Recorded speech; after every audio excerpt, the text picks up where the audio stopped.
Buenas tardes. Bueno, como ustedes saben, hoy estamos iniciando la última unidad del curso dedicada al psicoanálisis y en específico, en el día de hoy eh, tenemos asignado un tema que se titula de la siguiente manera: espacios de irracionalidad y miedo en los discursos literarios y culturales, análisis y discusión de lo siniestro de Sigmund Freud. Y seguramente para algunos puede ser sorprendente que tengamos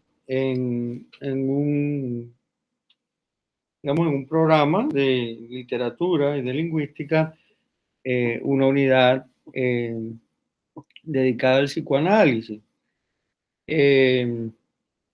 No debe sorprenderles y durante el transcurso de la sesión veremos el porqué de esa decisión. Ustedes saben, el programa se ha movido un poquito y tenemos dos textos que son largos, más o menos complejos, sobre todo los siniestros, y no vamos a tener la cantidad de tiempo que yo planeé que tuviéramos para esos textos. Sin embargo, a mí me parece mejor dar un panorama de cada uno de ellos a profundizar demasiado en uno y eliminar el otro. Sobre todo el otro texto que tenemos es extremadamente largo, aunque es muy fácil de leer, por lo menos la parte inicial se titula El delirio y los sueños en la gradiva de W. Jensen. Y es un texto, de hecho, anterior a este, pero les voy a explicar por qué lo coloqué al final. Aquí tenemos dos textos del mismo autor. Estamos hablando de Sigmund Freud, que es considerado uno de los tres pensadores europeos más importantes del siglo XX. ¿Cuáles son los otros dos?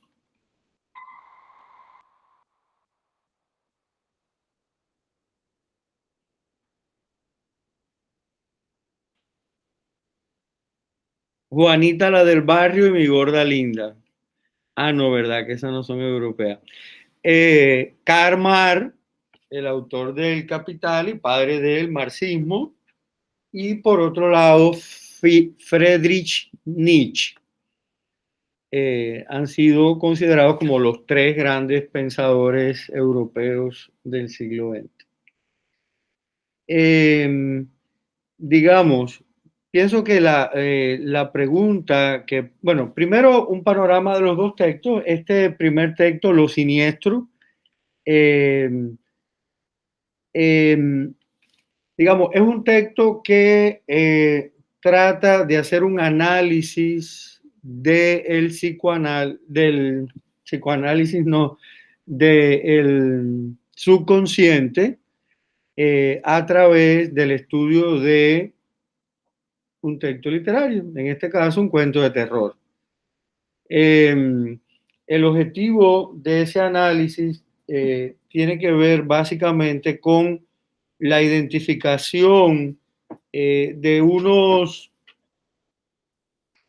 patrones de conducta repetitivos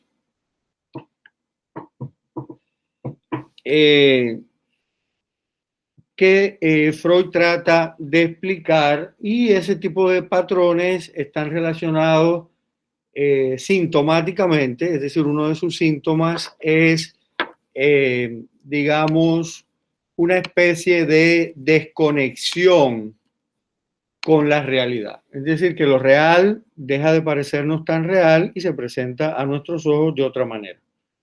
Esa es como la idea más general de este texto, Lo siniestro, que es un texto extremadamente conocido de Freud, extremadamente leído, y que ha sido un texto muy importante, sobre todo para, digamos, orientar lecturas en el área de lo fantástico, en el área de la irracionalidad humana.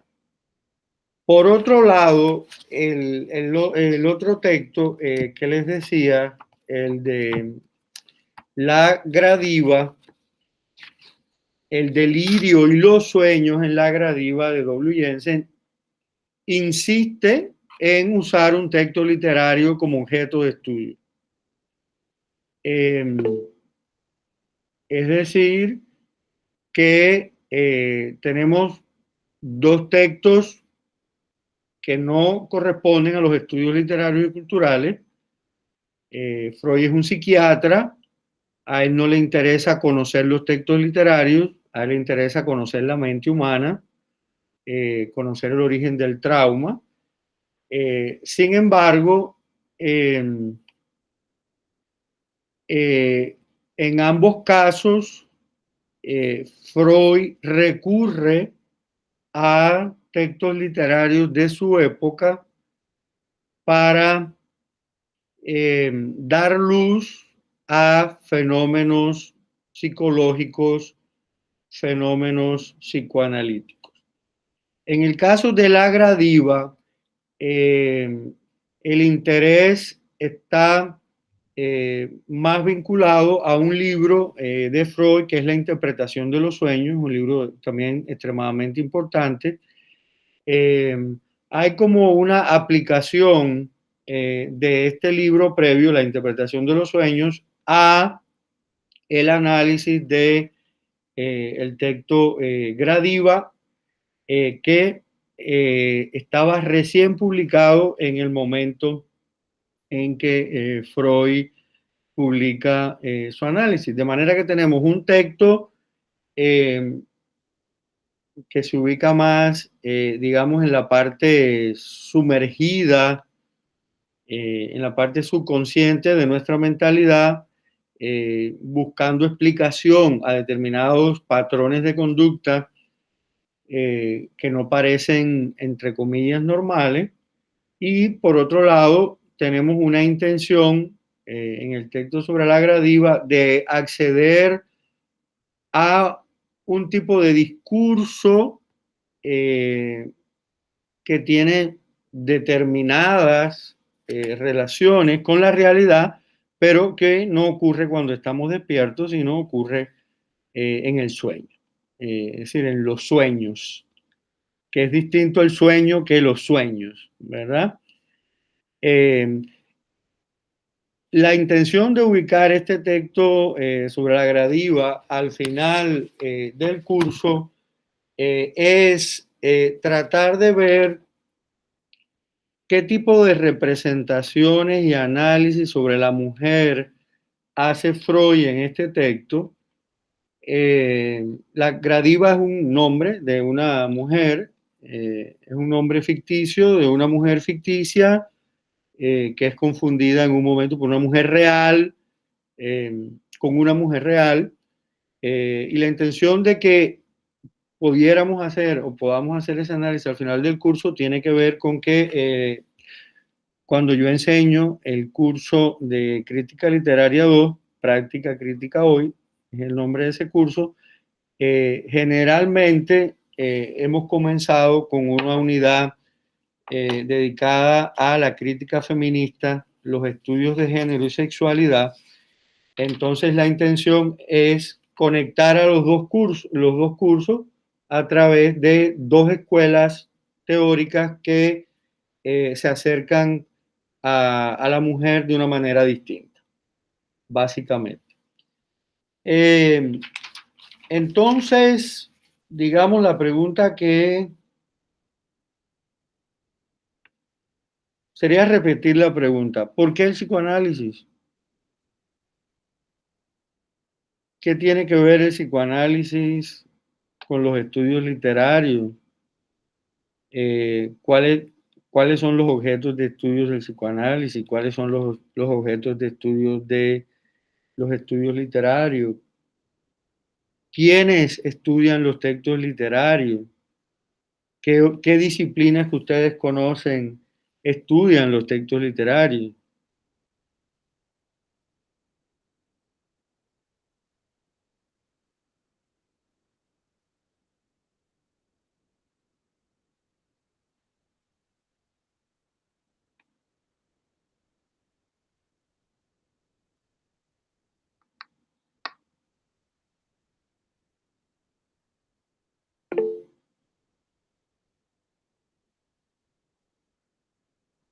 Profesor Kevin, pues yo siento que el psicoanálisis, digamos, tiene un aporte, puede tener un aporte importante eh, en lo que tiene que ver con la crítica de los textos literarios, porque el psicoanálisis aporta nociones, conceptos que están relacionados con lo que yo definiría vagamente como la experiencia humana, ¿cierto? La experiencia humana en su esfera mental. Y yo siento que los textos literarios tienen un poco de eso. Yo siento que es bueno acercar, bueno, no solo los textos literarios, los productos culturales, diría yo, eh, para mí tienen como un valor de asociarse con esa experiencia humana. Entonces yo siento que quizá algunos de esos conceptos sobre los que elabora el psicoanálisis se pueden incorporar en la crítica. Eso es lo que yo, esa sería mi consideración. Ok, a veces pensamos falsamente que los estudios literarios son la única disciplina que estudia los textos literarios, como si los estudios literarios tuvieran un monopolio sobre los textos literarios. Eh, y sobre esa base, durante una etapa del desarrollo de los estudios literarios, se intentó desarrollar un aparato conceptual basado precisamente en distinguir lo literario de otros fenómenos culturales y de otros tipos de escritura. Eh, Hubo mucho esfuerzo por hacer eso, por definir lo literario, por definir qué es la literatura. Sin embargo, sucede que en estos dos textos que estudiamos en esta unidad, vemos que un psiquiatra con una formación, digamos, totalmente naturalista, eh, que se dedicaba a diseccionar cerebros para identificar, eso es una etapa de la psiquiatría, diseccionar cerebros para encontrar rasgos de personalidad, etcétera. Eh, También se dedica a leer textos literarios. Pero si revisamos algunos libros de la disciplina de la historia recientemente, vamos a ver que también apelan a los textos literarios como objeto de estudio. Por ejemplo, para entender dinámicas socioeconómicas del siglo XIX, se recurre a María o a Manuela. Pero también vamos a ver que textos de la disciplina de la sociología utilizan textos literarios para eh, describir o ejemplificar fenómenos sociales determinados, ya sea la pobreza, la discriminación, etc. Es decir, que los textos literarios no son para nada un objeto exclusivo de los estudios literarios. Tenemos que partir de allí. Y cuando uno no tiene un objeto de estudio monopólico, implica que su disciplina está en riesgo de existencia y que usted necesita distinguirse de otras disciplinas para poder sobrevivir. ¿Qué quiero decir con eso? Que si todas las disciplinas pueden estudiar los textos literarios, ¿qué tiene de particular que los estudios literarios estudien los textos literarios? ¿Ok? Y lo que yo diría al respecto es que cada una de estas disciplinas apelan a los textos literarios con objetivos distintos, objetivos de conocimiento distintos, que tienen que ver con los objetivos de estas disciplinas como tal, pero también utilizan metodologías distintas, es decir, formas distintas de leer estos textos literarios. Y algo que es muy curioso en ambos textos de Freud es que él constantemente se está justificando ante sus colegas por qué está estudiando textos literarios. Es algo bien particular. Pero además de eso, fíjense que a veces uno organiza las cosas de una manera por una razón y después las cosas cambian y uno olvida por qué ordenó las cosas.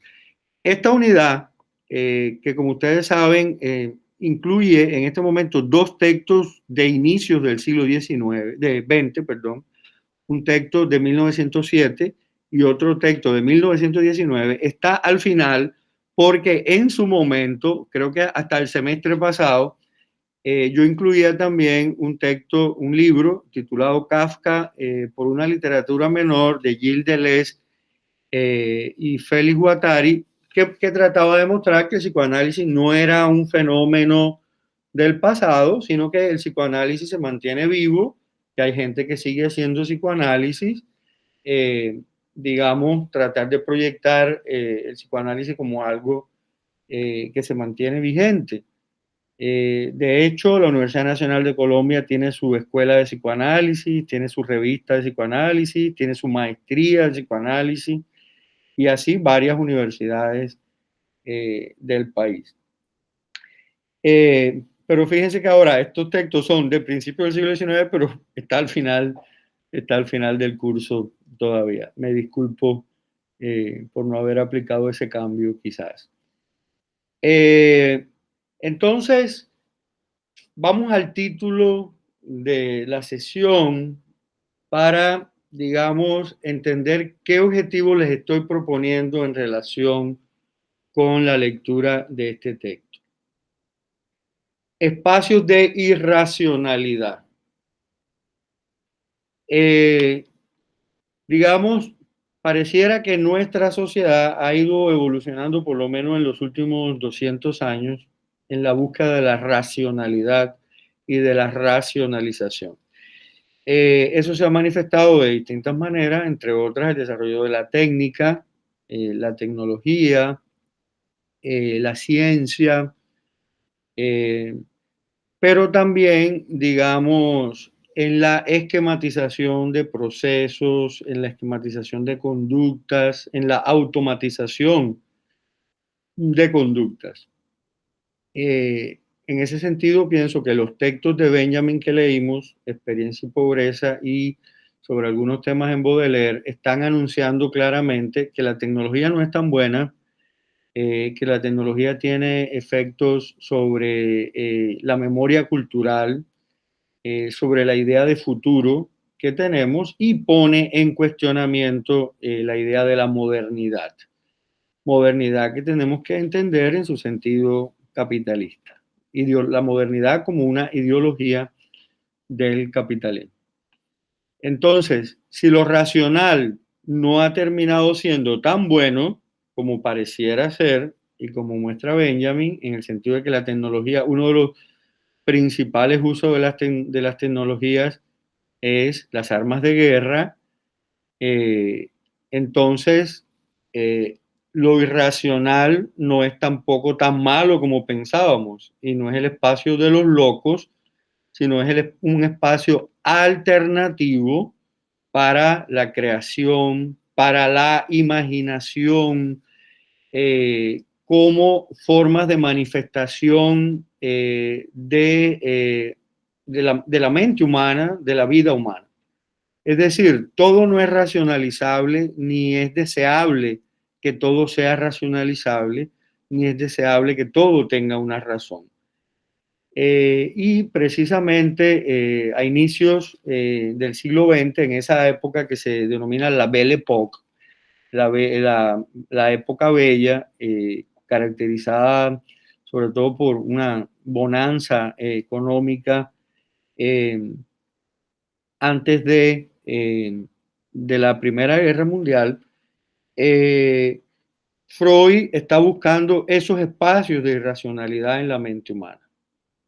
Es decir, cosas que no se pueden explicar por la lógica, que parecen no tener una lógica. Lo que no quiere decir que no la tengan, sino que él está tratando de identificarla en unos espacios no tradicionales para la psiquiatría y para la psicología de su época. Y el miedo es una de esas manifestaciones de la irracionalidad. Y fíjense que a los seres humanos nos encanta tener miedo cuando sabemos que ese miedo es controlado, que ese miedo es en película, que ese miedo es en libro. Dice Ana que no le gusta. Ana, estás out. Esa sensación del suspenso, del miedo, del terror, del monstruo, es decir, por favor, hay un exceso de producción cultural sobre esos temas que evidentemente, que los zombies, que los ovnis, que, mejor dicho, que los monstruos, que en fin, ese exceso de producción sobre ese tema evidencia que hay un gran público consumiendo esos temas. Pero no nos vamos a quedar en la superficialidad, sino vamos a ver cómo esos descubrimientos que hace o que infiere Freud a través de el texto El hombre, yo prefiero la traducción El hombre de la arena. Algunos traducen como el arenero o otros traducen como el hombre de arena, pero no es un hombre de arena, ni es un hombre que se dedica a vender arena. Entonces, pienso que la mejor traducción es El hombre de la arena. Un cuento de terror de Hoffmann, un escritor alemán de finales del siglo XVIII.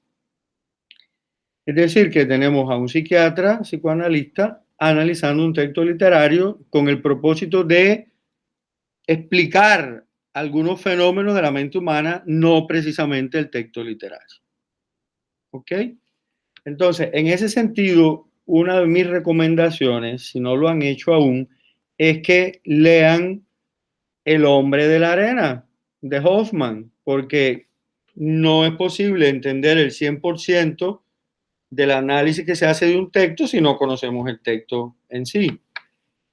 A pesar de que Freud es bastante, él acostumbra a hacer eso, lo hace también en la gradiva, va comentando los textos de una manera muy cercana a estos, aunque como comentario al fin va añadiendo su lectura de estos textos.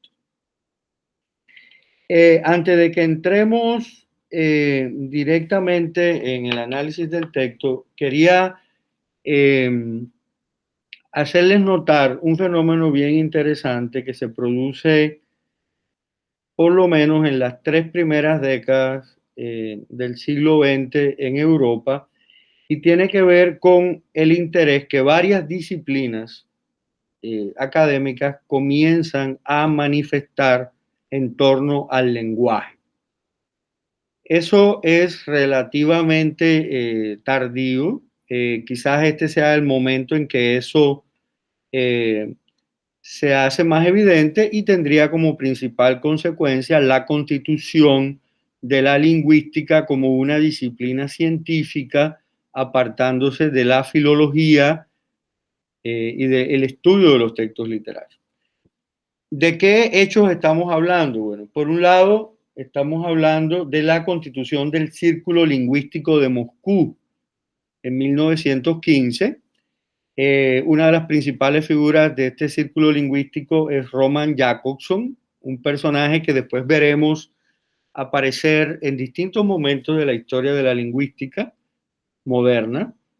En 1915, luego en 1916, nada más y nada menos que se publica el curso de lingüística general de Ferdinand de Saussure, que se considera el texto fundacional de la lingüística moderna, pero entre 1916 y en 1928 se está produciendo en Rusia, sobre todo en Moscú y en Leningrado, una escuela teórica de la literatura que se denomina el formalismo ruso, que estaba extremadamente interesado en unas formas estructurales que estaban en los textos. Evidentemente, la constitución del Círculo Lingüístico de Moscú en 1915 tiene una grandísima relación con la conformación del formalismo ruso a partir del año siguiente. Ahora, se dice que el formalismo ruso por lo menos se sostuvo hasta 1928. ¿En qué año subió Stalin al poder? Esa es una buena pregunta.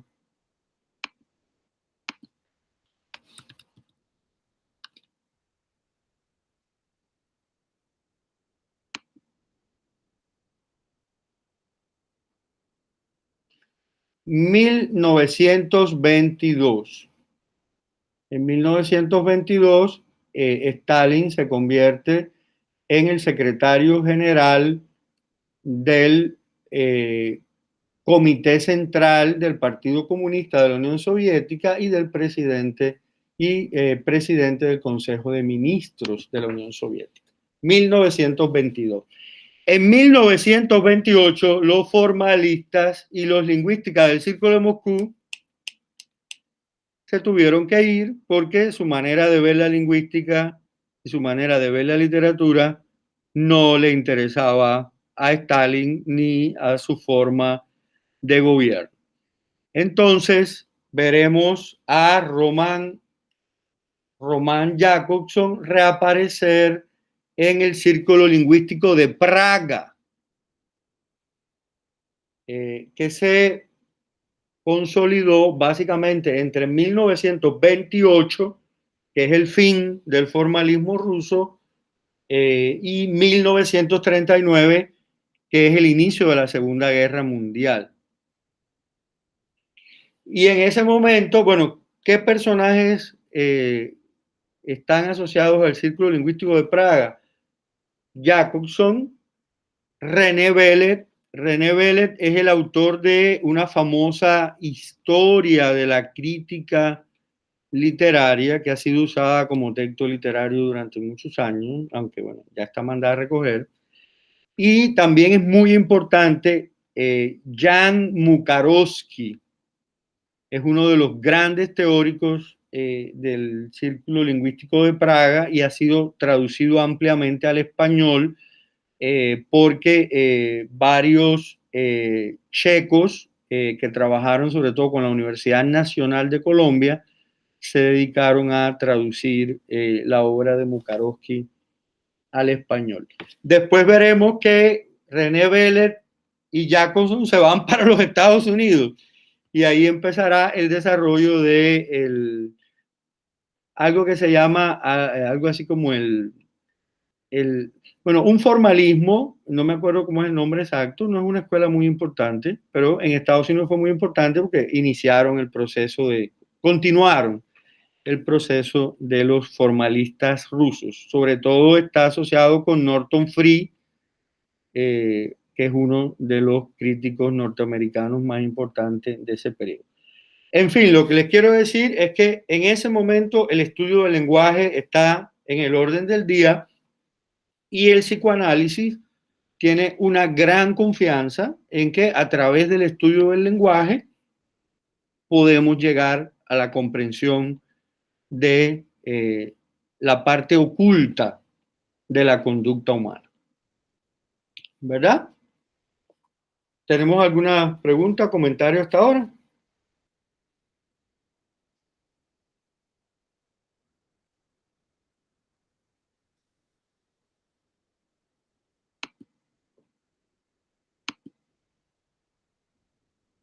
Bueno, entonces voy a empezar a proyectar el texto y voy a ir recorriendo algunos momentos que me parecen particularmente importantes. Bueno, este texto, fíjense que está dividido en secciones numeradas con números romanos que no tienen títulos, ¿verdad? Sin embargo, estas secciones nos van dando una estructura del texto que es, digamos, por su estructura, por su procedimiento analítico, por la manera en que construye el conocimiento, yo diría que es un artículo científico. Fue publicado originalmente en alemán en una revista titulada Imago y luego fue traducida por primera vez al español en 1943. Además tiene citas, tiene muchas citas académicas, etc. Entonces lo primero que yo diría es que esta primera parte del texto, el acápite número 1, funciona primero como una introducción del texto, luego como un planteamiento teórico inicial y también como una hipótesis de lo que Freud se propone conocer, ¿verdad? Y ese mundo que él quiere conocer se me cerró déjame un momento, se me cerró el archivo. Eh,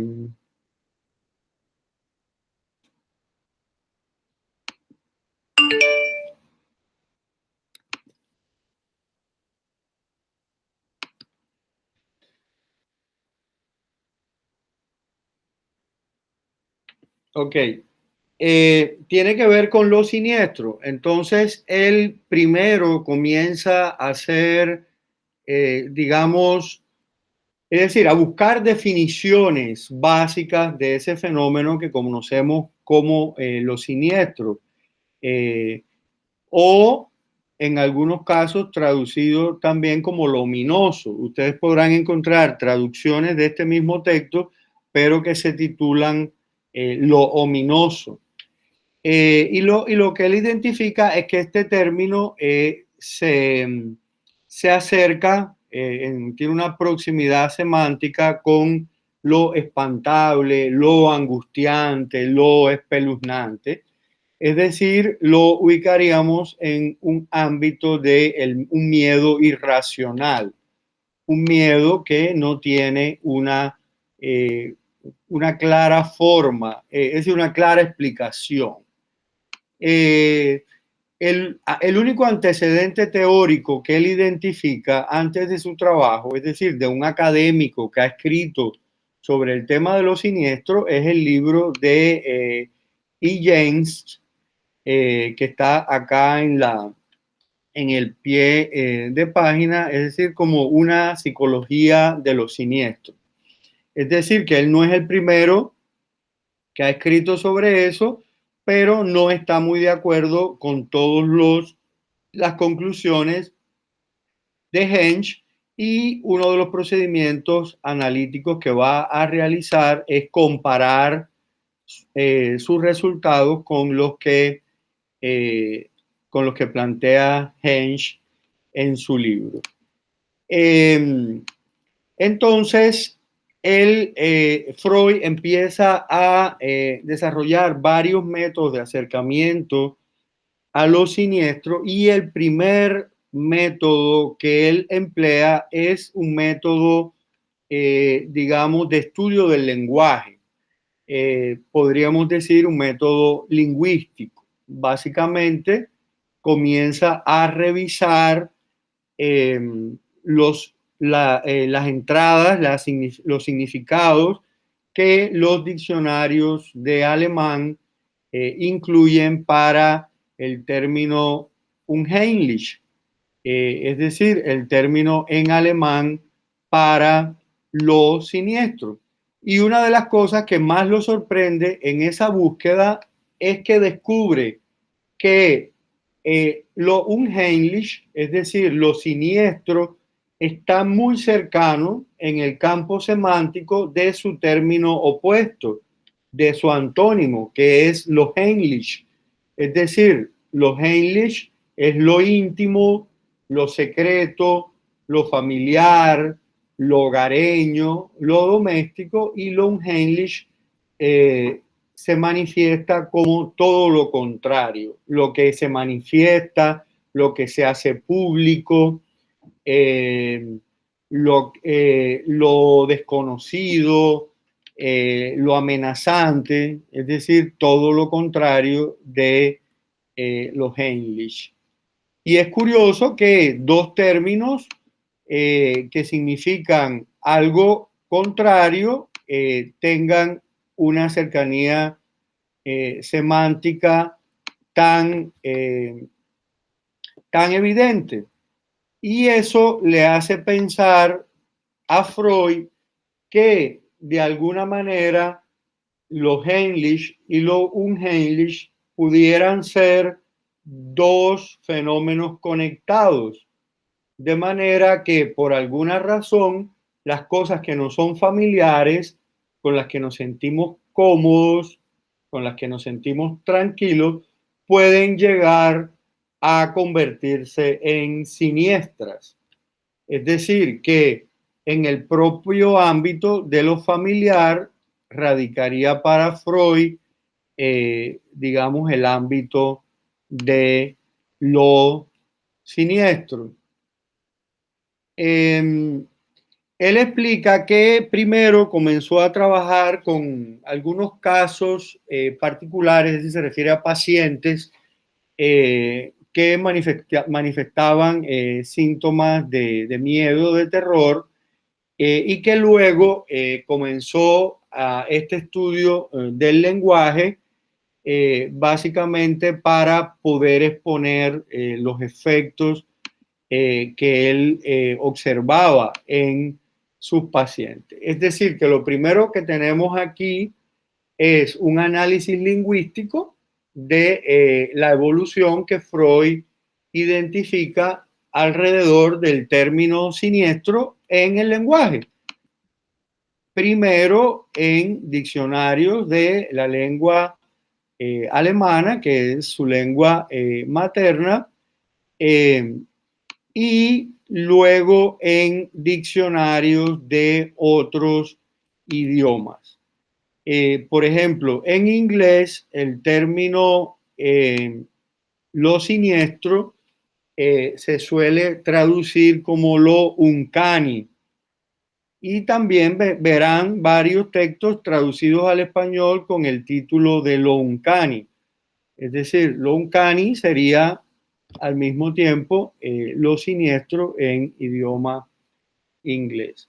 Lo curioso que identifica Freud es que no necesariamente lo que es nuevo es lo que se convierte en siniestro para nosotros, sino lo que se convierte en siniestro parece ser casi siempre algo que ya conocemos, algo que es propio de nuestro círculo más cercano. Interrúmpanme cuando lo necesiten.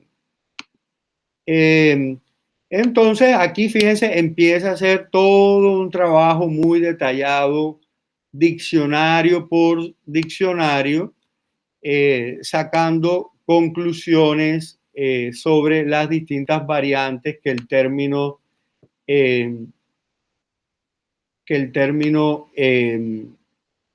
con que el término es definido en distintas tesauros, en distintos repertorios del lenguaje.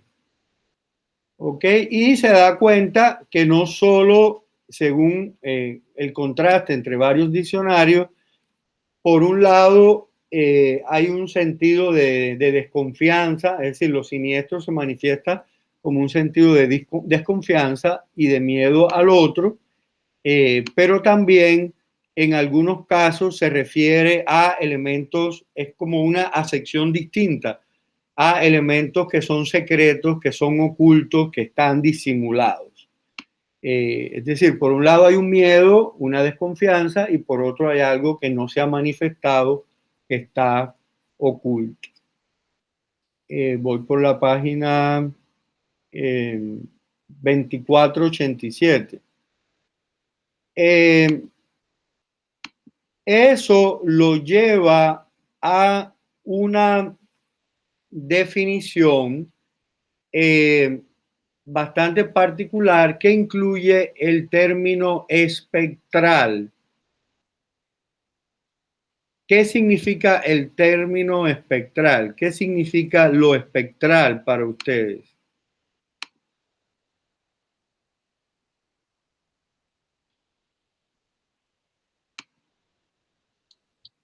Yo creo que no tengo como muy ubicado qué significa, pero cuando escucho espectral o pienso en espectros, pienso en cosas paranormales. Definitivamente, cuando estamos hablando de lo espectral son, bueno, en física tiene otro significado, pero en psicoanálisis estamos hablando del mundo de los fantasmas, del mundo de los espectros, ¿verdad? Entonces, digamos que esto es importante en la medida en que Freud comienza a ubicar lo siniestro en un mundo más amplio, el de lo espectral, y eso llevaría en el futuro a la constitución de un campo de estudios que se denomina los estudios espectrales o la teoría espectral, que se sigue desarrollando y que uno de los libros más recientes y más elaborados es Los espectros de Mars de Jacques Derrida.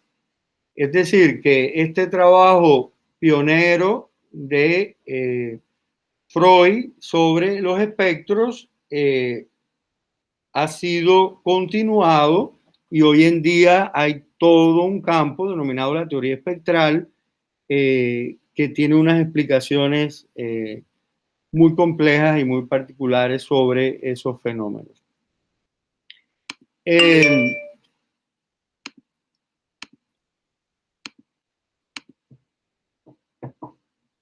Y fíjense que él encuentra una definición de Schelling, que si no me equivoco es uno de los grandes poetas románticos alemanes, que es una definición que a Freud le llama mucho la atención. Schelling dice, se denomina un Heimlich, es decir, se denomina siniestro, todo lo que debiendo permanecer secreto, oculto, no obstante, se ha manifestado. Es una definición así como que da miedo, pero que indica básicamente que lo que es siniestro es que algo que no debió manifestarse se ha manifestado. ¿Ok? Algo que debió estar dormido ha despertado.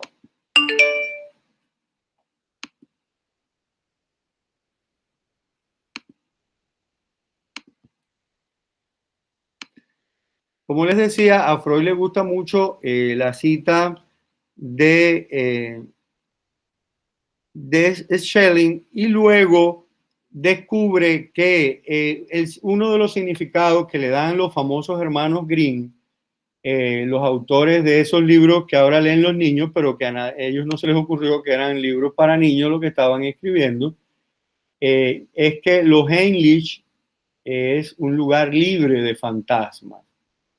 De esa manera podemos pensar que lo siniestro tiene una vinculación muy especial con las tradiciones populares que fueron estudiadas por estudiadas y plasmadas en la literatura por los románticos alemanes. Por ejemplo, las famosas walquirias, los famosos, los nibelungos, los enanos que producen oro debajo de la tierra, es decir, todas esas figuras que consideramos fantásticas, los elfos, los no sé qué, hacen parte de ese interés de los románticos por historias locales, historias populares.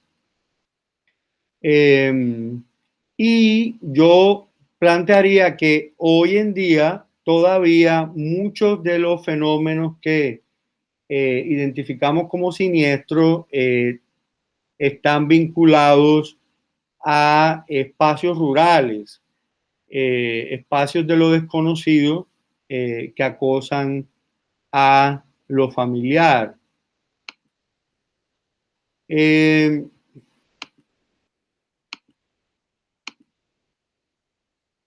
Listo, ahora comienza la segunda sesión. Habíamos dicho que la primera sesión había estado dedicada completo al análisis en el lenguaje y ahora en la segunda sección Freud va a hacer un análisis desde el psicoanálisis como tal. Y ese análisis se va a basar básicamente en la recopilación de vivencias y en situaciones en las que aparece lo siniestro en personas reales y en cosas reales.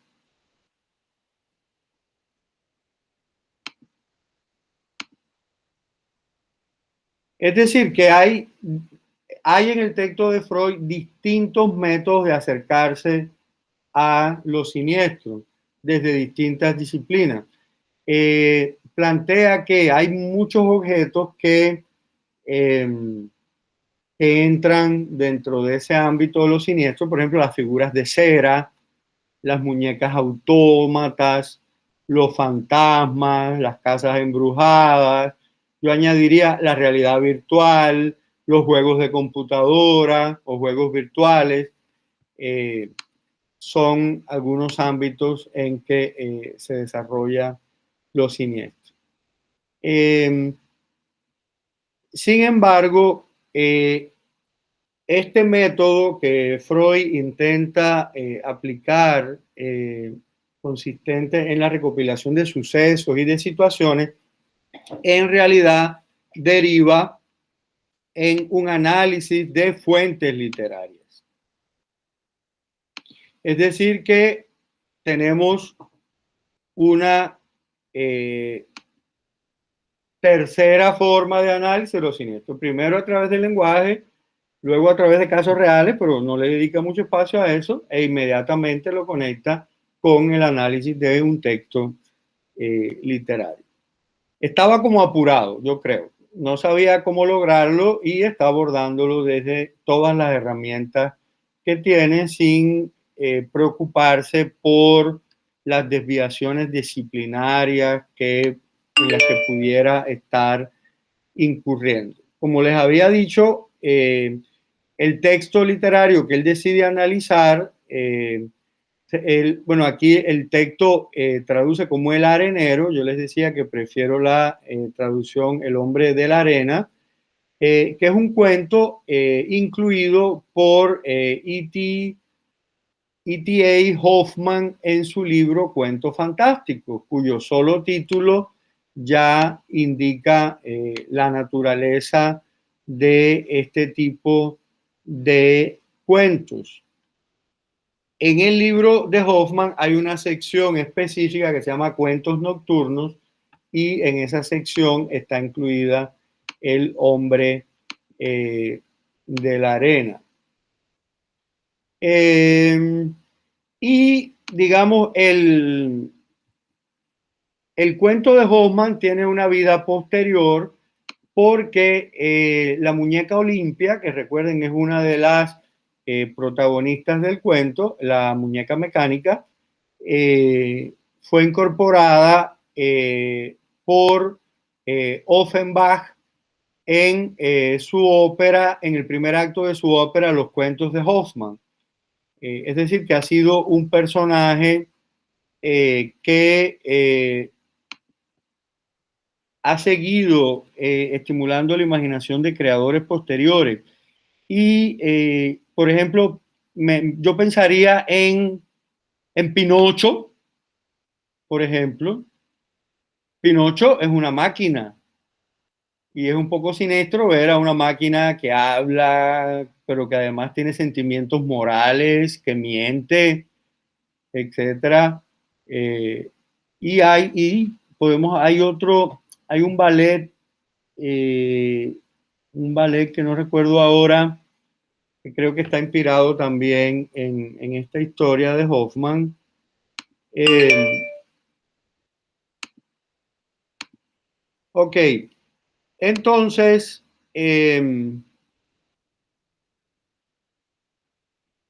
a pesar de que la muñeca aparece en la historia, no es ella la que genera los sentimientos de lo siniestro.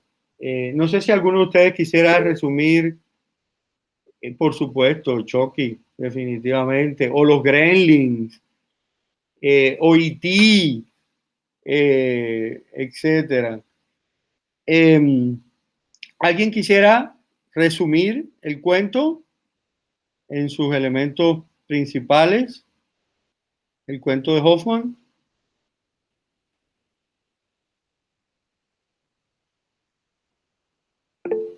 Adelante, Juan Sebastián.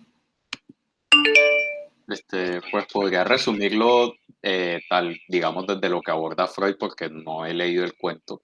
Ok. Este, pues el cuento comienza con un chico joven, un niño, al que la mamá le decía cuando era de noche y tenía que ir a dormir, la mamá le decía que si no dormía iba a venir el hombre, el arenero, ¿sí? Y el niño recuerda que en las noches escuchaba, digamos que unos pasos bastante pesados y que él decía como se asociaba esos sonidos con la imagen de el arenero. Luego creo que, ya no recuerdo si esto fue un delirio, si fue algo que de verdad pasó, que recuerda ver a su padre con un hombre, un abogado, que llega de noche a su casa y él está como en un closet y los ve sentados y él cree que ese abogado es ese arenero. Y sí, esto creo que era delirio, que él en un momento como que el arenero se percata o el abogado se percata de que el niño está observándolos y va a donde él y como que le saca los ojos o se los quema, creo que era, Lo amenaza con sacarle los ojos.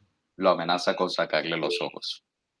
Eh, Ana Cristina, sí, de pronto estoy desviado, pero sí. O sea, profe, no, quisiera ayudar a Juan Sebastián de pronto en lo que está tratando ayúdalo. de decir. Ayúdalo, pues.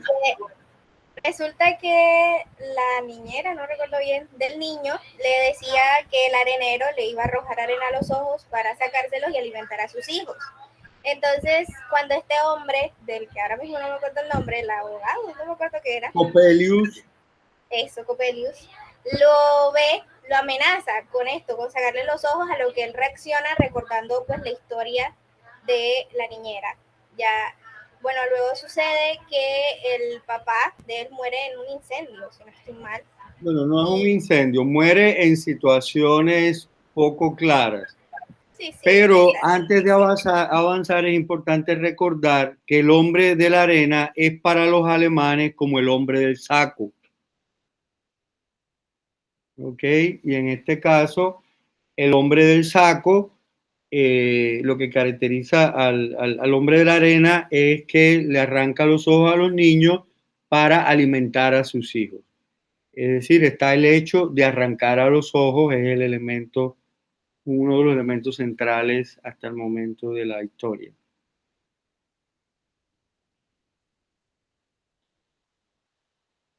Delen pues. Querían todos y ahora no quiere ninguno. Ana, ibas muy bien. Dale, Juanse, yo te estaba ayudando en tu enredo del inicio. Ajá. Pues, después, digamos que eso que sucede en la niñez con la muerte de su padre, eh, al chico más adelante, creo que cuando es universitario, se encuentra con ¿cómo se le llama esa profesión? El vidriero. El vidriero, que le ofrece sí, unos lentes y, él los, o sea, los acepta y se dirige con ese vidriero a, digamos, como un punto desde el cual pueden observar una casa. Y en esa casa observan a una... Sí, pero yo creo que te está saltando algo que es importante, Juan Sebastián. Y es que eh, Natanael, que es el muchacho, nadie ha dicho el nombre todavía, Natanael, eh, tiene una novia y esa novia se quedó en la ciudad donde él vivía. Entonces, él se mantiene en correspondencia con su mejor amigo, que es el hermano de la novia, y le hace saber que él se encuentra muy confundido eh, psicológicamente, la distancia de la casa, la lejanía de la familia, y que está dudando del amor que siente hacia la muchacha. Se llama Clara, la muchacha. La muchacha se llama Clara. Miren, como entre todos estamos construyendo la historia. ¿Qué más? ¿Qué estabas contando? ¿A dónde lo llevan, Juan Sebastián? Yo creo que Este, no lo llevan a ningún lugar. Él pelea con el, el tipo y lo intenta matar porque lo identifica con Copelius, el tipo que él cree que mató a su padre. pero antes de eso está el tema de la, de Olimpia, que es Bueno, la hija del, lo que del, pasa, ajá, María Camila, Se supone que él crece y conoce a la muñeca olímpica, que es la hija de él, el que dijo de Wansel. los Char, olímpica, es la hija de los Char. Exacto, entonces tiene como un pequeño romance, pero no al punto de que él se da el bien y compara el de las gafas con el abogado y él comienza a tener como una mini pelea ahí con él. Pero se supone que en esa pelea él ve como tal abogado, como tal, y comienza a decir unas palabras y él comienza a repetir una frase que no me acuerdo y se supone que ahí llega loco y lo internan. No, ay, ay, ya te estás inventando cosas, María Camila, eso no hace parte de la historia. A él no lo internan ni él se vuelve loco. Sí se vuelve loco, pero no lo internan.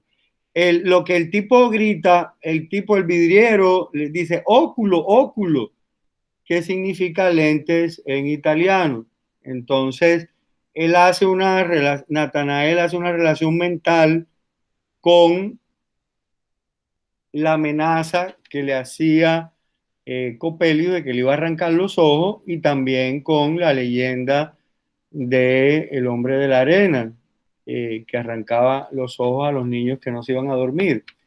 Entonces, es decir, fíjense, en ese momento hay una repetición de las cosas que habían pasado antes, de acontecimientos que habían sido complejos para la vida de Natanael, especialmente porque esa escena está relacionada con la muerte de su padre y la desaparición del pueblo de Copelius.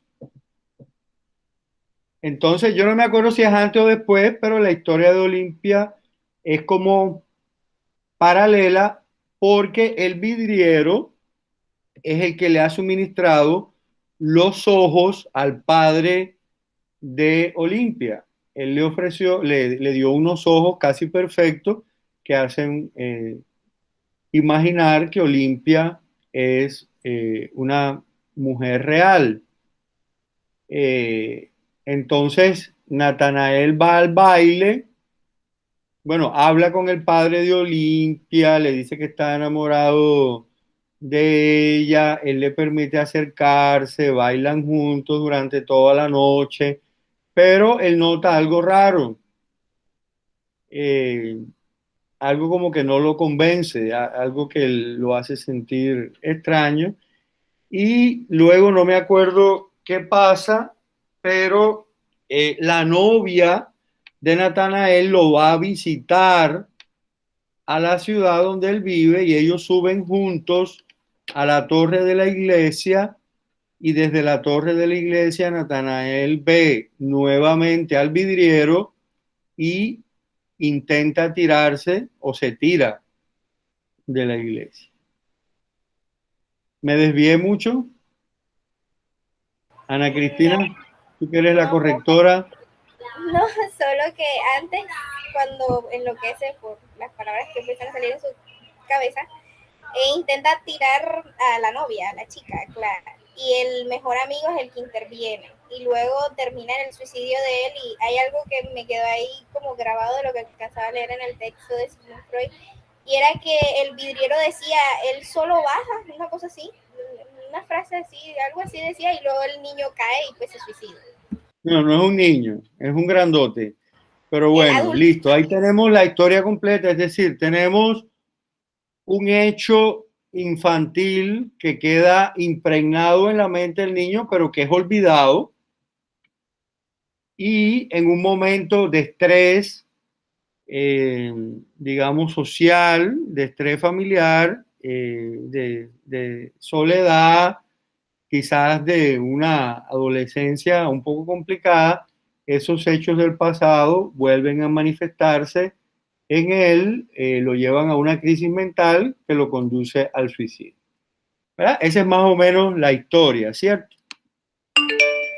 Entonces, ahora veamos cómo sigue el texto de Freud, es decir, básicamente qué interpretación le da Freud a el cuento de Hoffmann.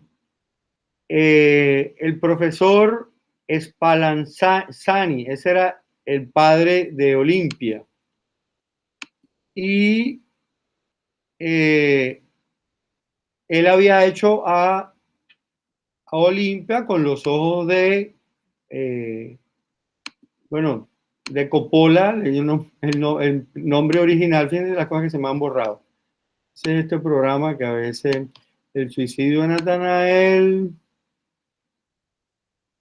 Ok, entonces, la primera conclusión que saca Freud es que el fenómeno de lo siniestro está vinculado en esta historia con el hecho de la amenaza que había recibido Natanael de que le iban a arrancar los ojos.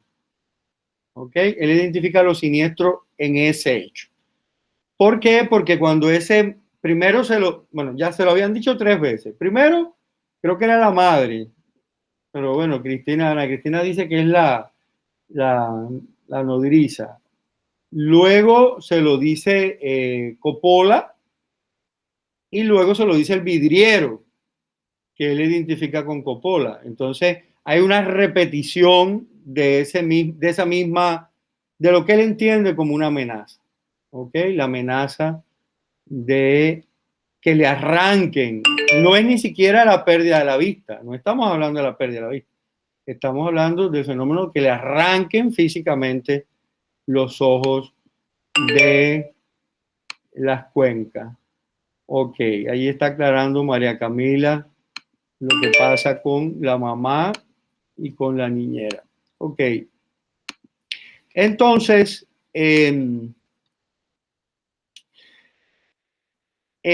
hay también una identificación entre 3 personajes. Si los 3 personajes arrancan los ojos, entonces los 3 personajes están vinculados en la mente de Natanael. Es decir, por un lado, Coppelius, que era el amigo de su padre. Por otro lado, Coppola, que es el vendedor de objetos de cristal, de vidrio, y el hombre de la arena. Es decir, los tres arrancan ojos, los tres están vinculados, los tres son la misma persona para la mentalidad de Natanael. Ahora, Freud dice que el tema de la pérdida de la vista es una angustia infantil y de muchos adultos que es muy común.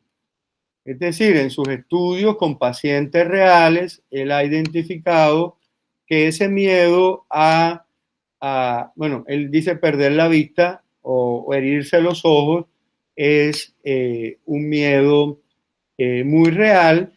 Y acá comienza a plantear un elemento que ya es muy importante en la interpretación que hace Freud, y es que él dice que en la tradición mítica el acto de arrancar los ojos, se me volvió a cerrar, está relacionado con la amenaza de la castración. Es decir, amenazar a un hombre con arrancarle los ojos sería míticamente, simbólicamente, metafóricamente, una amenaza de castración. Y por supuesto, tenemos al famoso ciego Edipo, que luego de descubrir que había matado a su padre y que se había acostado con su madre, decide arrancarse los ojos y huir del reino, renunciar a toda su riqueza y todo su poder. Estoy hablando de una de las tragedias clásicas más famosas de la humanidad, Edipo Rey de Sófocles, que tiene varias variantes de hecho. Entonces, esta idea de la castración está vinculada a la pérdida de los ojos. Es decir, que lo que de verdad tenía miedo Natanael no era que le arrancaran los ojos, sino que lo castraran.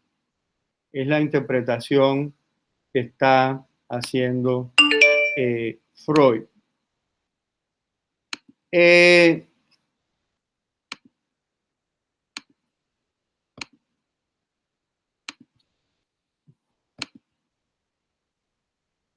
Si lo vuelvo a borrar, se me vuelve a cerrar.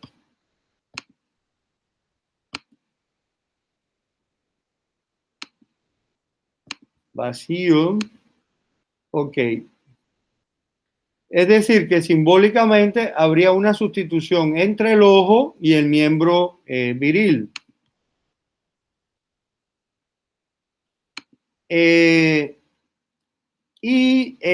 Freud lo relaciona con lo que él denomina, se volvió a cerrar, ¿cómo lo denominan? Me cerró. Angustia de castración infantil, ¿cierto? ¿En qué página iba? ¿No se acuerdan? Del complejo de castración habla en la página 2491. Ok, 2491. Ok, allí es.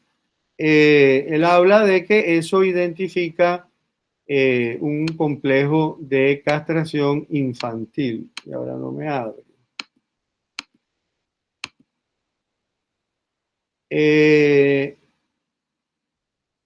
Ok.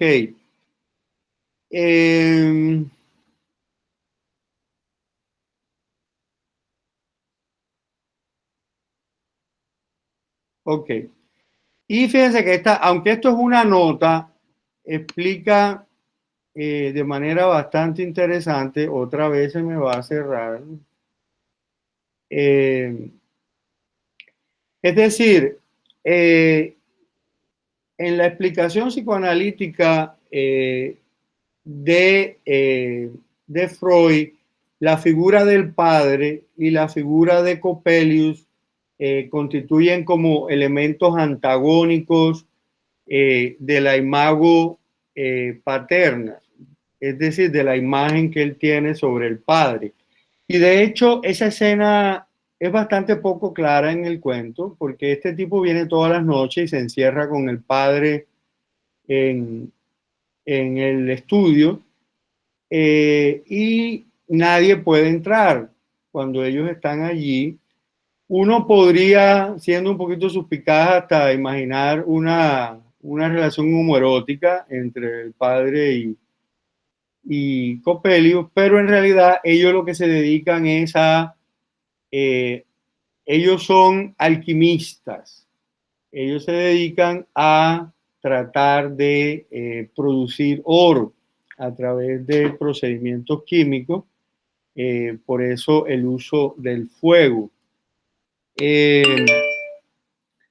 Y ese es un elemento, ellos como que ellos están ligados en esa idea del padre que tiene Natanael, pero hay otra pareja paternal que sería la de el padre, el profesor Spallanzini, el padre de Olimpia, con el óptico Coppola. Harían también ese papel como de padres imaginarios. Es decir, que tanto el mecánico, es decir, el padre de Olimpia es el mecánico, como el óptico, Coppola, no solo funcionarían como padre de Olimpia, sino como padre de Natanael también. Eso ya no ocurre en el cuento, sino ocurre en la interpretación de Freud. Y para entender eso tenemos que pensar en lo que principalmente Freud denomina el complejo de Edipo. ¿En qué consiste el complejo de Edipo? ¿Qué es el complejo de Edipo?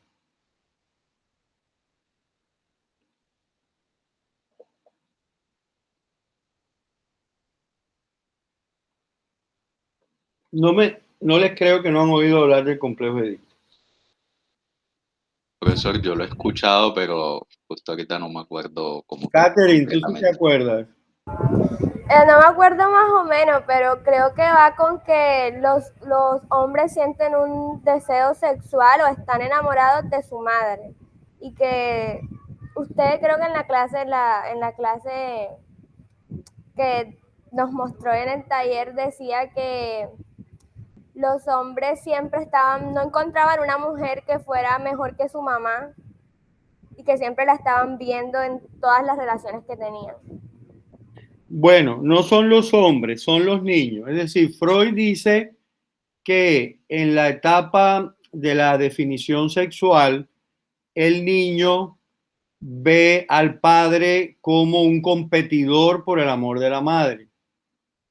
Entonces es su enemigo. Él tiene que vencer al padre para poder quedarse con el amor de la madre. Piensen, por ejemplo, en la fijación con la teta. La fijación con la teta es una de las muestras de Edipo más evidentes. Es decir, los niños no quieren compartir la teta con el papá.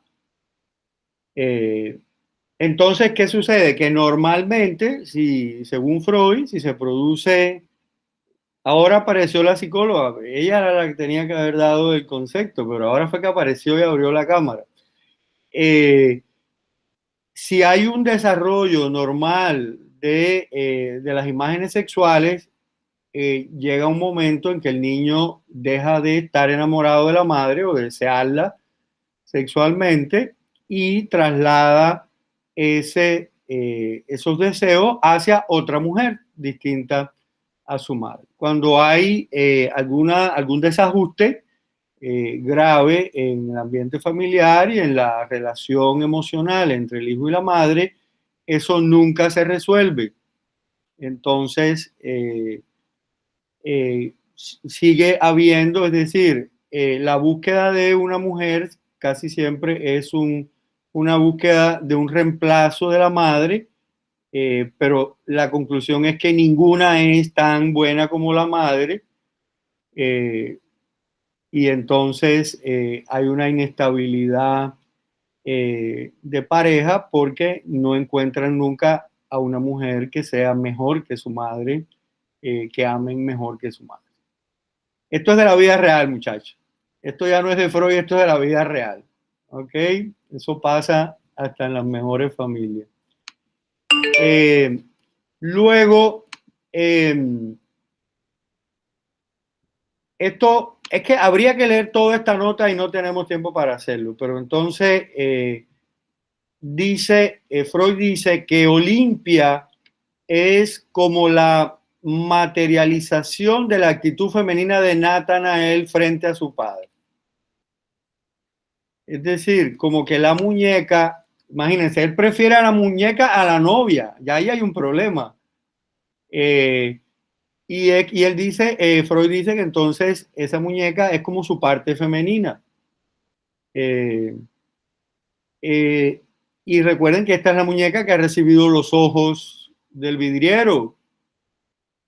Y él tiene un miedo que le arranquen sus propios ojos. Pero hay que leer bien esta nota, hay que leerla bien, no lo vamos a hacer aquí, se los debo. Es la nota, esta nota grande que está al final de la página 2492. Nota vacía, vamos a seguir, estamos en la página 2493. Ok, el famoso doble. La verdad es que yo no me acuerdo a santo de qué, yo no sé si ustedes recuerdan. Él saca las investigaciones de Otto Rank sobre el doble y la verdad es que no me acuerdo por qué lo saca. No sé si ustedes alguno se acuerda. ¿Ustedes se acuerdan por qué él habla del doble?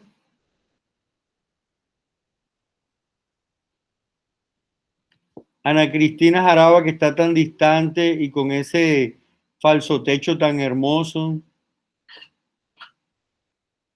No, pero se lo estoy pensando y no. Estoy viendo también en mis notas para ver si lo puse. Bueno, en realidad lo que les quería decir que olvídense del doble, porque el doble no es un elemento importante en la comprensión de este artículo. Y cada vez que he visto una lectura empobrecedora de los siniestros se refiere al doble. El famoso ¿cómo es? ¿Wiley? Doppelganger. El Oppenganger. Es decir, la gente, yo no sé por qué tiene una fijación con el doble y este no es un texto sobre el doble, ¿ok? Entonces me alegro que se me haya olvidado y que ustedes no se acuerden. Este no es un texto sobre el doble. Eso es un elemento, digamos, adicional, pero no es el elemento central de lo que está pasando aquí, ¿ok?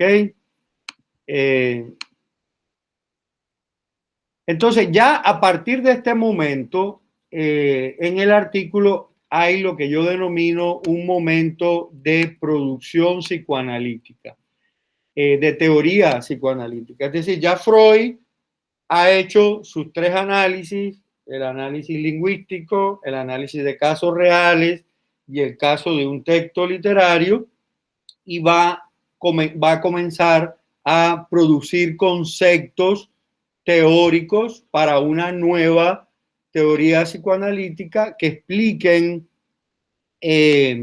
los fenómenos que él ha identificado en este texto. Y para eso parte precisamente del texto de Rank.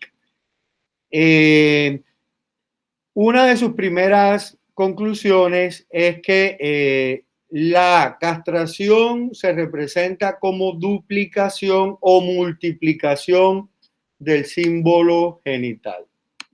Es decir, si hay muchos, ya eso es una amenaza de castración. En este sentido, yo creo que la propia Olimpia es como la latencia de la amenaza de castración. Es decir, si es el mismo, es su parte femenina, habría allí ya una amenaza. Es decir, dice, la creación de semejante desdoblamiento, es decir, el doble, destinado a conjurar la aniquilación, tiene su parangón en un modismo expresivo del lenguaje onírico consistente en representar la castración por la duplicación o multiplicación del símbolo genital. Es decir, que haya muchos no es bueno, que haya muchos es un símbolo de la amenaza de la castración.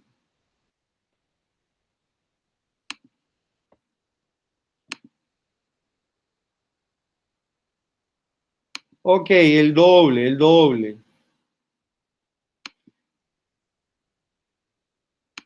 Ok, no lo puedo evitar. Es decir, para Freud el doble es como tu antagonismo interno que tú lo expulsas hacia afuera en el proceso de crear tu identidad y sería tu inconsciente reprimido.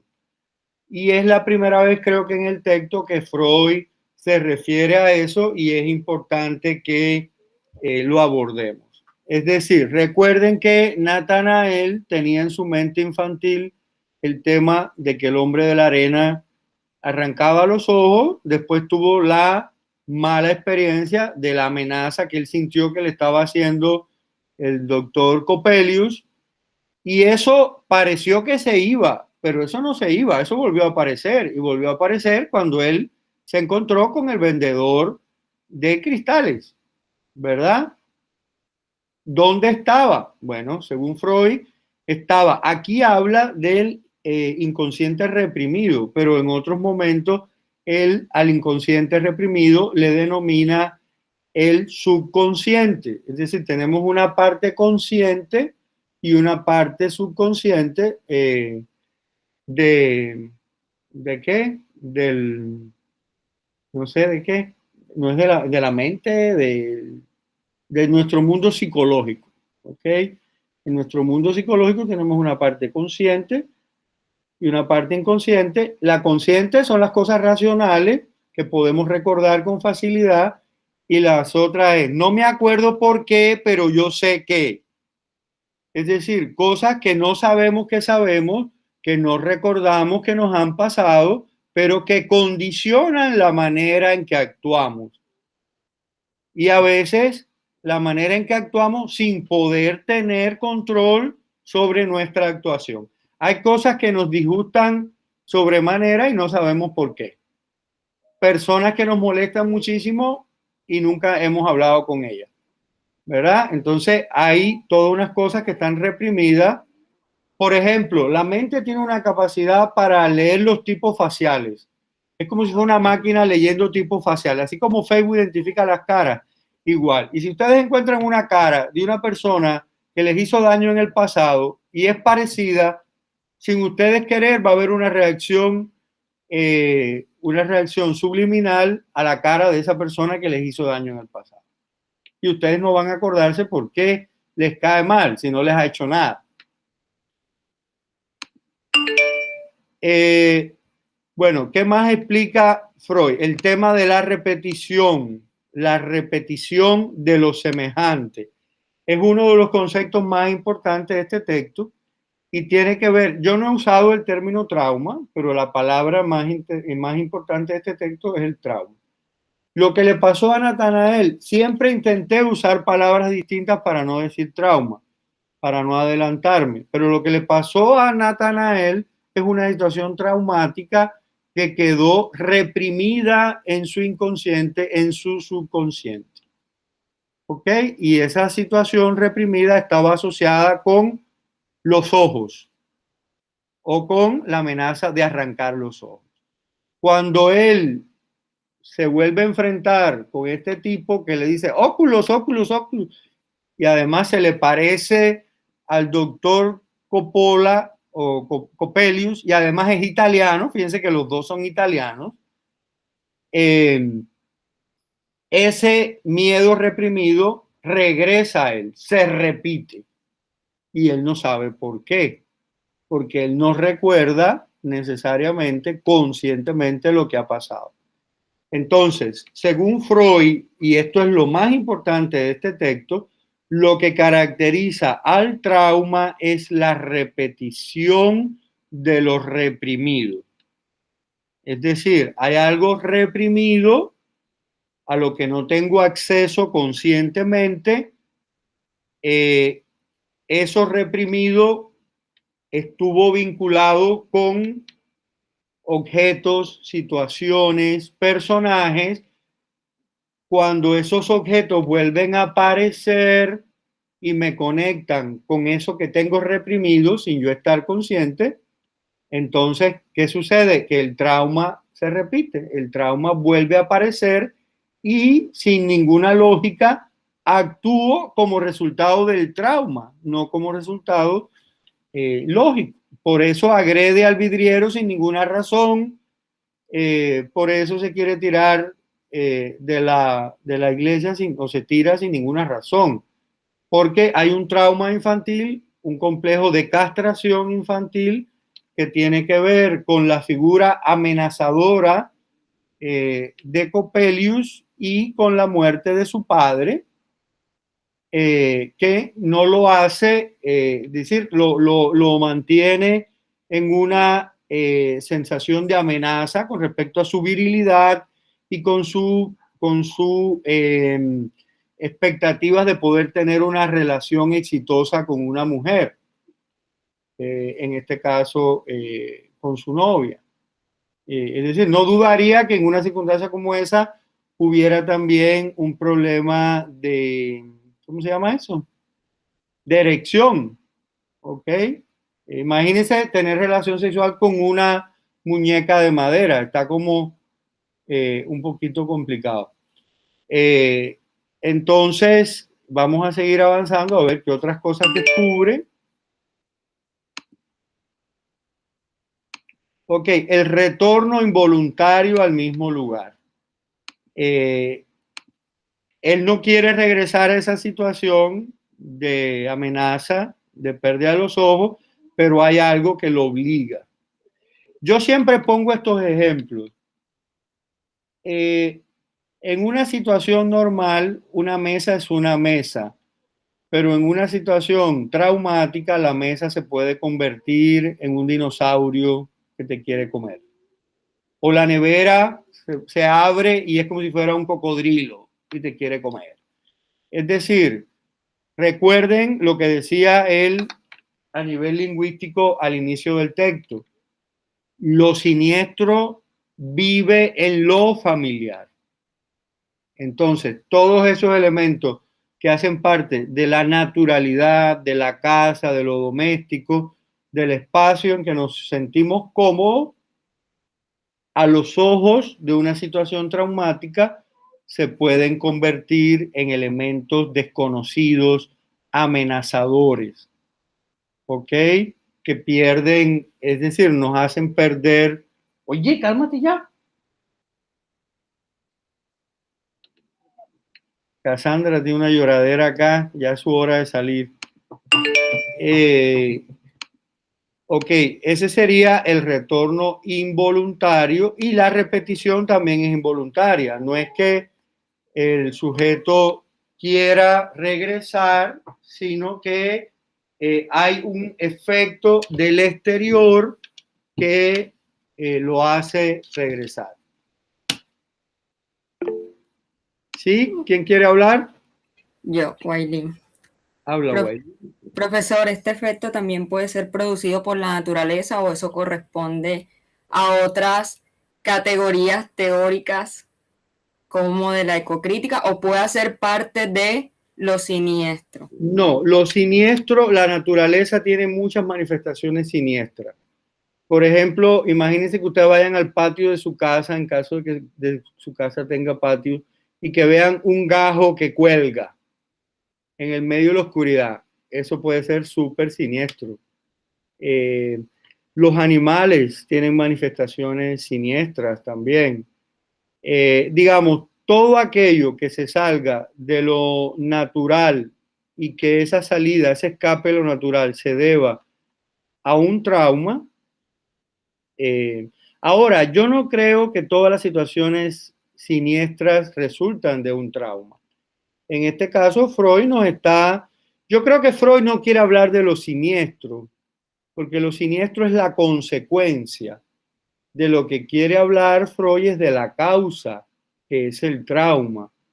Es decir, él empieza hablando de lo que es superficial, lo que se ve, lo siniestro, pero en realidad él termina identificando las causas de los siniestros, y las causas de los siniestros son para Freud el trauma y la repetición del trauma. ¿Sí?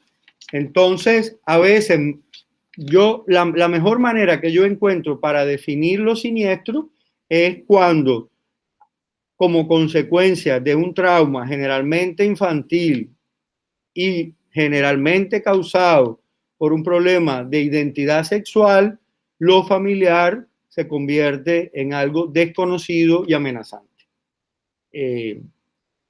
Digamos, en esta no podemos definir profundamente. La gente dice, no, porque los siniestros, los Heinrich y los... Por favor, eso es lo más elemental de este texto. Decir eso no dice nada. Lo siniestro es una consecuencia de una situación traumática que se repite y que lleva al individuo a confrontarse con su pasado como si fuera presente. Lo estoy diciendo de distintas formas. El texto lo dice mucho mejor que yo. Entonces, fíjense cómo lo define Freud aquí. Lo angustioso, que es en realidad lo siniestro, es lo reprimido que retorna, ¿verdad? Lo que está reprimido, cuando regresa, cuando se manifiesta, cuando vuelve, se manifiesta como lo siniestro, como lo angustiante. ¿Ok? Ya aquí él está conceptualizando de una manera, y fíjense, mírenlo cómo conceptualiza aquí en la página 2498 lo siniestro. Dice, no sería realmente nada nuevo, sino más bien algo que siempre fue familiar a la vida psíquica y que solo se tornó extraño mediante el proceso de represión. ¿Ok? Era algo normal que a través de un trauma fue reprimido y entonces ya no volvió a ser familiar. Se convirtió en algo siniestro. ¿Ok?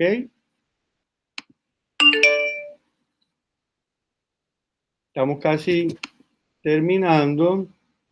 Ok, evidentemente teorías como esta ayudan para interpretar textos donde hay muertos, donde hay fantasmas, donde hay aparecidos, donde hay casas embrujadas, donde hay muertos vivientes, todo ese tipo de historias que le encantan a Ana Cristina.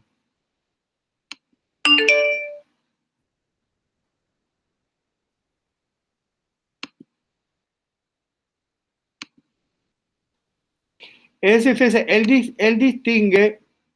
él distingue lo angustioso de lo siniestro, fíjense.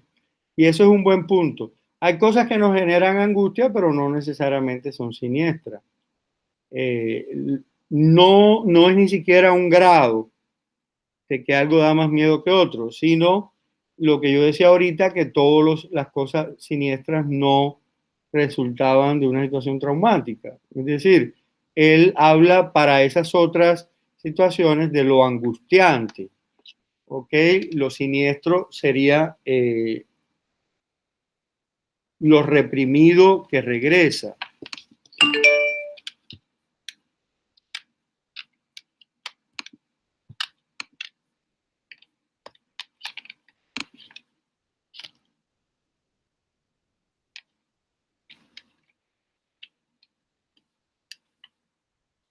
Ok, él sigue jugando con estas palabras en alemán que a mí no me da mucha gracia.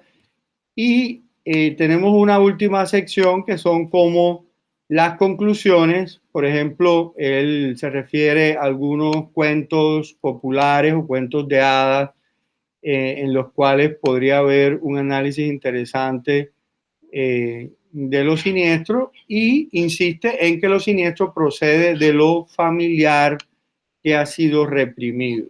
Es decir, no es algo que viene de otro mundo, sino sencillamente es algo que ha sido familiar, pero lo hemos reprimido, y distingue lo que él llama lo siniestro vivencial de lo siniestro poético, cosa que yo creo que tiene que ver con ese miedo de él a que lo tilden mal por utilizar los textos literarios como objeto.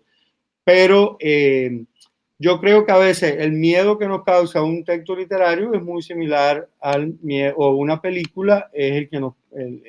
es decir, esa sensación bioquímica que experimentamos es muy similar en ambos ámbitos. Es como una disculpa al final, después que estudió el texto literario, entonces se disculpa por haberlo estudiado. Entonces, esa parte de lo que él dice de la literatura, la verdad es que yo no le creo mucho, no le hago caso, y los invito a ustedes que tampoco le hagan mucho caso, sino quédense con sus conceptos psicoanalíticos. Es como que, ay, sí, el libro me sirvió, pero es que ahora que no sé qué, que el libro sí, que el libro no. Entonces, es normal, es un momento de la historia del psicoanálisis. Hoy en día a nadie le preocuparía eso. Juan Sebastián. Profesor, pero creo que en esa tercera parte Freud también afirma, digamos, en eso sobre lo siniestro vivencial y lo siniestro, digamos, en la literatura Poético, como dice él. poético, sí. Él a mí, pues, digamos, lo que yo rescaté de esa parte fue que él comentaba que en la poesía se puede generar lo siniestro en algo que quizá en lo vivencial no necesariamente lo generaría, y que viceversa. O sea, cuando él dice eso no siento que como que le esté quitando crédito a algo, sino que reconoce que la ficción de lo poético construye sus propias lógicas que pueden generar lo siniestro de una forma distinta. A mí no me convence. Te felicito por tu pensarlo de otra manera, pero yo no pienso así ni me dice eso. A mí me dice otra cosa. Y es que Freud adolece de eso.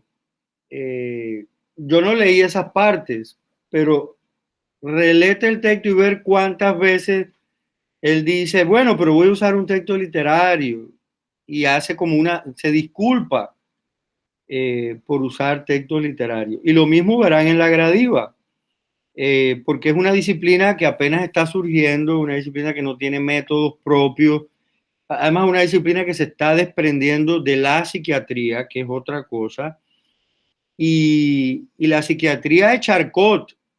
Y Charcot lo que hacía era tratar de encontrar, es decir, abrir cerebro, era lo que hacía Charcot, y estudiar a las mujeres histéricas que las tenía encerradas en el hospital de la Sapé, no sé qué, en París. Entonces, yo lo que pienso es que no debemos tomar a Freud como fuente sobre la literatura. Eso es lo que quiero decir. Es decir, Freud no es una fuente sobre la literatura, primero porque estamos hablando de 1919 y las teorías sobre la literatura apenas estaban formándose. No creo que Freud tenga mucho que decirnos al teorizar sobre la literatura. Lo que sí me parece muy importante es que nos aporta métodos y conceptos para analizar situaciones representadas en productos culturales desde una manera como un resultado de la mente humana. Eso permite explicar distintos fenómenos como la fantasía, como muchas cosas, no como algo que ¡ay! El grito, sino como una, digamos, como un resultado de los procesos psíquicos humanos.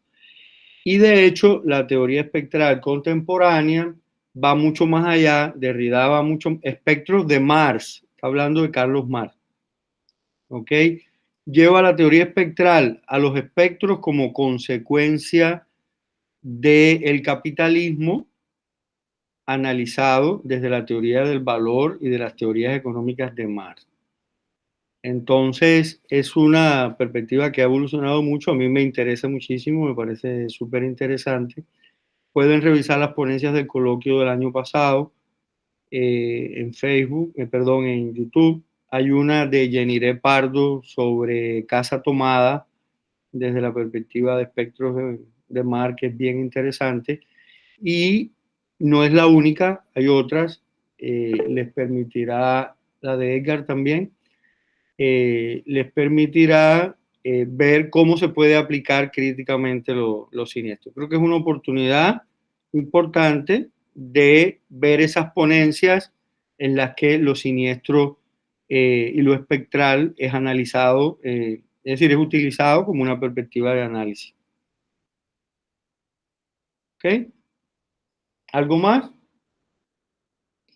Entonces, hagan lo que puedan con la gradiva. Yo me la voy a leer completica. Lo que nos queda en realidad es,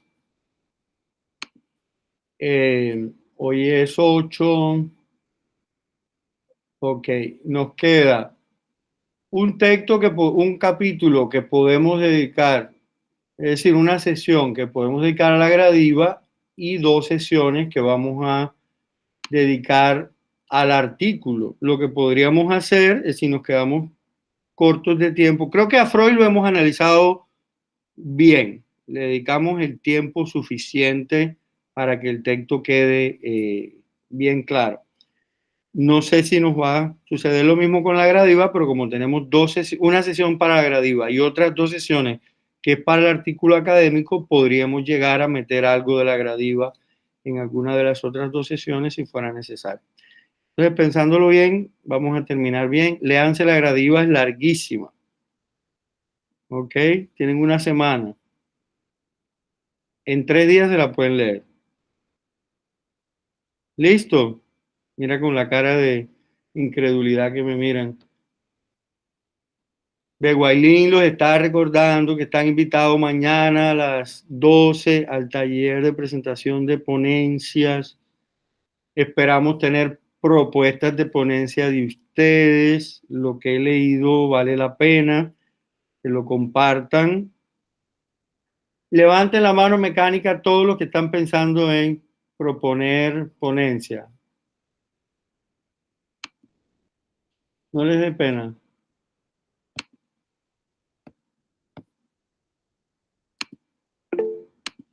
No, yo no. Nadie está pensando en proponer ponencia. Qué cosa. Bueno, chao. Hasta luego, profe. Que tenga buen fin de semana. Profe Kevin, para usted. Profesor Kevin, correcto.